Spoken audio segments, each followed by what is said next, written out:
Información, diálogo y análisis con nuestros invitados.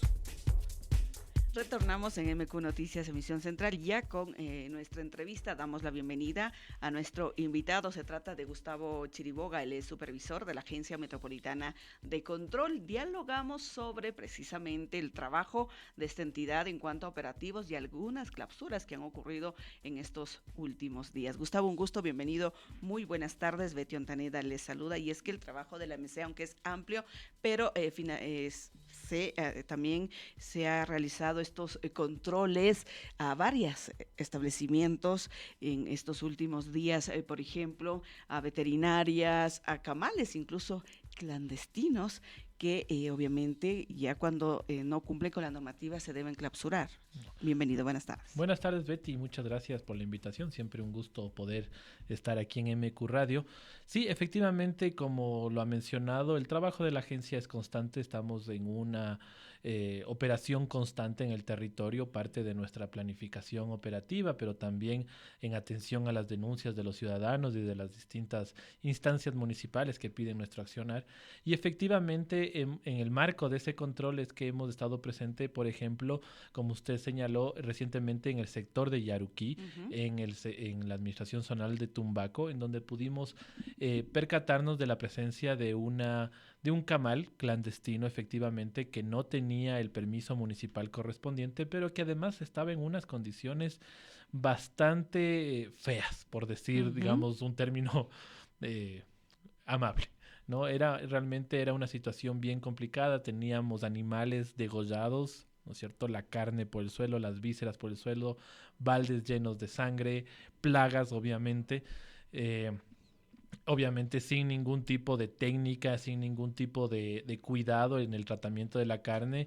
Y eso es lo que se expende, eso es lo que se vendía a la ciudadanía. Este operativo lo hicimos en conjunto con Agrocalidad y con la empresa de rastro del municipio de Quito, que justamente porque habían animales en pie todavía para que se pueda hacer el retiro de estos animales y de obviamente la destrucción posterior de esta carne que no es apta para el consumo humano. Y no es apta porque es una carne que al ser mal procesada, al ser mal faenada, lo que se vuelve es tóxica, ¿no? Se vuelve tóxica para el consumo humano por el sufrimiento y el estrés al que se le somete al animal previo al faenamiento, y eso hace que cuando nosotros consumamos esta carne se vuelva una carne que nos va a producir afectaciones a la salud. Además de las condiciones en las que se faenaba. A condiciones de salud. ¿En este caso se clausuró este camal clandestino? Sí, se sancionó, o sea, se emitió un acto de inicio en flagrancia y se adoptó la medida de clausura porque evidentemente no puede seguir operando bajo esas condiciones. Y estamos hablando de un establecimiento que la multa puede ser desde los $4,000 hasta los $7,000, ¿no? Es, digamos, un rango súper amplio, digamos, de la multa, pero evidentemente ante las condiciones estamos hablando de una multa que va a tener que ser muy, muy severa por lo que supone, ¿no? esta infracción. Y definitivamente este tipo de negocios no podrán volver a abrir. ¿O tienen la oportunidad de quizás sacar permisos, mejorar las condiciones? Mire, la disposición del señor alcalde es clara, ¿no? Es que nosotros mantengamos a Quito en control.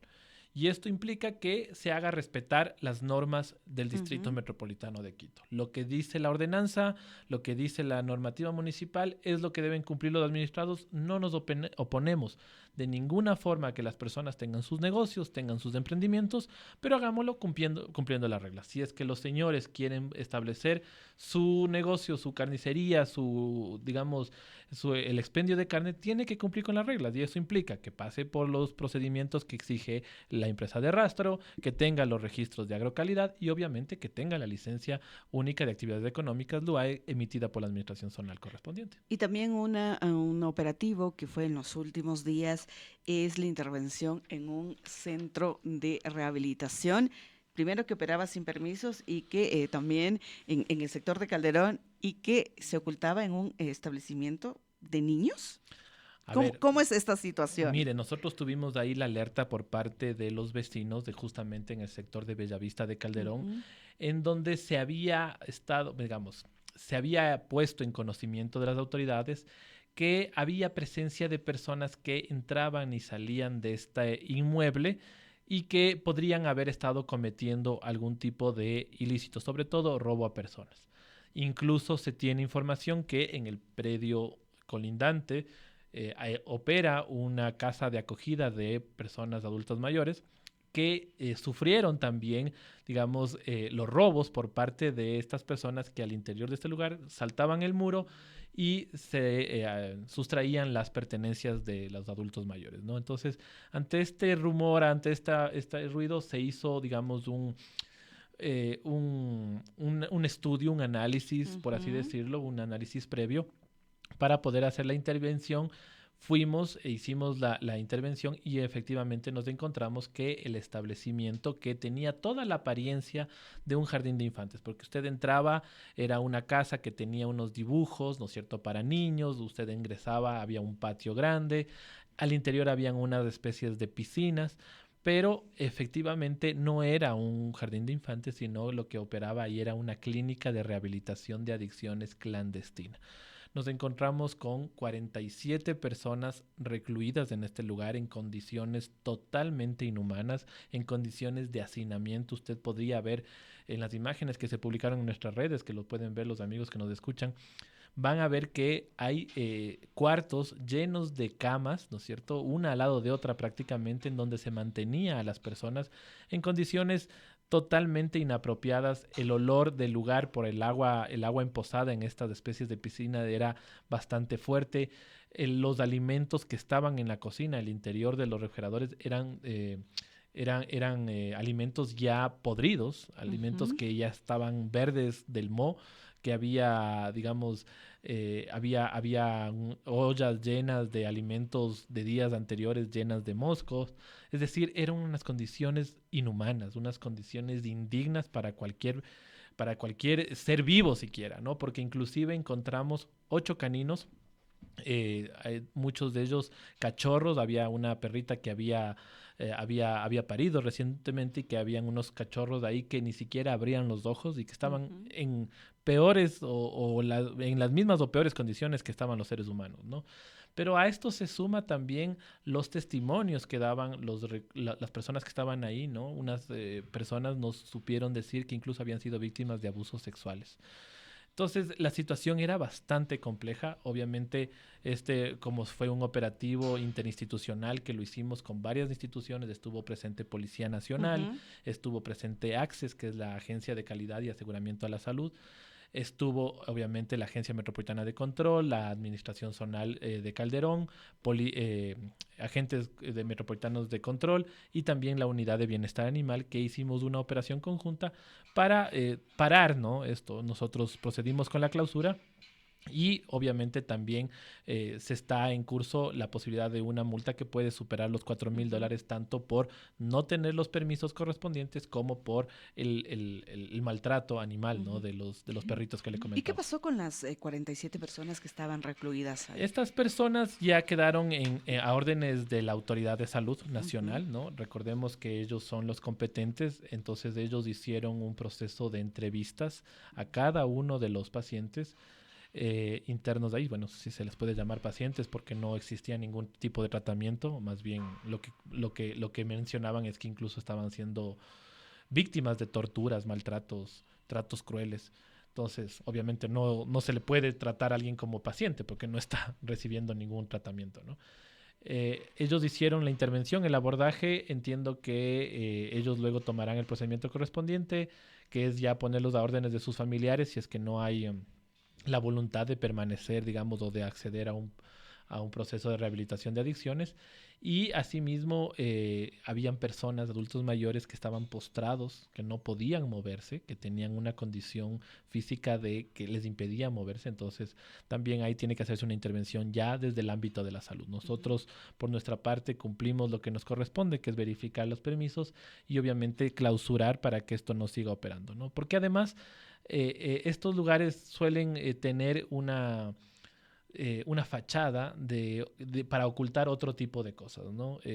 No quiero yo afirmar porque no somos la autoridad competente, pero se tiene información extraoficial de que incluso podrían haber situaciones de delitos o que desde aquí se perpetran delitos a la ciudadanía. Entonces eso ya lo tiene que investigar policía y obviamente hacer los procedimientos penales que correspondan.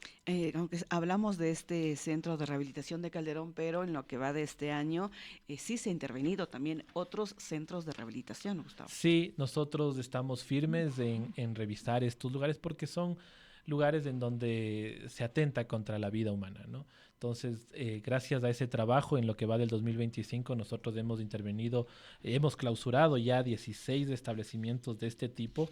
Los lugares con mayor incidencia es justamente el sector de Los Chillos, luego tenemos a Eugenio Espejo, luego La Delicia, Calderón, Eloy Alfaro, Quitumbe y Tumbaco. Es decir, hay presencia de estos centros en todo Quito prácticamente, pero en los lugares de mayor incidencia es Los Chillos y Eugenio Espejo, específicamente los sectores de Conocoto, Alangací, Nayón, Concepción, Bellavista, en donde se han encontrado estos centros de rehabilitación de adicciones, entre comillas, que no tienen permisos, que no tienen ningún tratamiento adecuado y que más bien suponen un peligro para la integridad y la salud. La generalidad de estos centros es que no tienen los permisos ni tampoco las condiciones de infraestructura. No tienen, digamos, claro, al no tener los permisos no tienen ninguna de las condiciones, no tienen personal médico, no tienen el tratamiento adecuado, probablemente tampoco se les da el trato que se merecen, ¿no? Entonces, de ninguna manera pueden operar. Y esto también llama la atención de otro lado, ¿no? Y es importante aquí la Autoridad Nacional de Salud, si nos está escuchando, importante tomar cartas en el asunto porque probablemente las personas están cayendo y están siendo víctimas de este tipo de centros clandestinos porque desesperadamente buscan la ayuda a sus familiares. Entonces no hay una oferta de centros de rehabilitación de adicciones por parte de la administración pública, ¿no es cierto?, de salud. Aquí es importante la gestión que puede hacer el Ministerio de Salud para dar este servicio, que cumpla las reglas, ¿no es cierto?, que cumpla los parámetros necesarios para que las personas tengan alternativas también y que no caigan en las garras de estos malos elementos, de estas malas personas que, valiéndose el dolor de las familias, acogen a estas personas y les dan estos tratos que no corresponden, ¿no? Una vez clausurados, no sé, Gustavo, por ejemplo, si se realiza el seguimiento, porque no hay el riesgo de que vuelvan a reabrir pese a que hayan sido ya clausurados. Sí, siempre existe el riesgo, ¿no? Estamos conversando de personas que originalmente nunca estuvieron dispuestos a cumplir con la norma, ¿no? Entonces, el ser reincidentes o el no cumplir con las normas ya es parte de su práctica. Entonces, evidentemente se pueden dar estas situaciones. Hay más bien la invitación a la ciudadanía que si conoce de esto, por favor nos haga llegar sus denuncias tanto a nuestras oficinas como también a través del ECU 911 o a través de nuestro portal web, donde también existe la posibilidad de que usted presente sus denuncias por escrito. Y denuncias no solo en este caso, si bien es cierto estamos conversando de clausuras de centros de rehabilitación, camales clandestinos, pero la AMC también recibe todo tipo de denuncias, incluso de bienestar animal, de los perritos. Sí, bueno, nosotros tenemos como Agencia Metropolitana de Control competencias sobre alrededor de 470 infracciones en el Distrito Metropolitano de Quito. No lo hacemos solos, trabajamos con otras instituciones como la Unidad de Bienestar Animal, como la Secretaría de Ambiente, trabajamos con Cuerpo de Bomberos, con Cuerpo de Agentes, que son también instituciones que a nosotros nos dan los documentos necesarios para poder iniciar las acciones correspondientes, ¿no? Entonces sí, nosotros estamos con esa presencia en el territorio, estamos trabajando constantemente justamente para cumplir las labores de orden y control, como es la directriz del alcalde. Y Quito en Control también, ¿no? Por lo general, cada viernes, cada fin de semana, conjuntamente con otras entidades del municipio, policía, se realiza también operativos en distintos sitios. Estos son los operativos macro, ¿no?, que se llaman.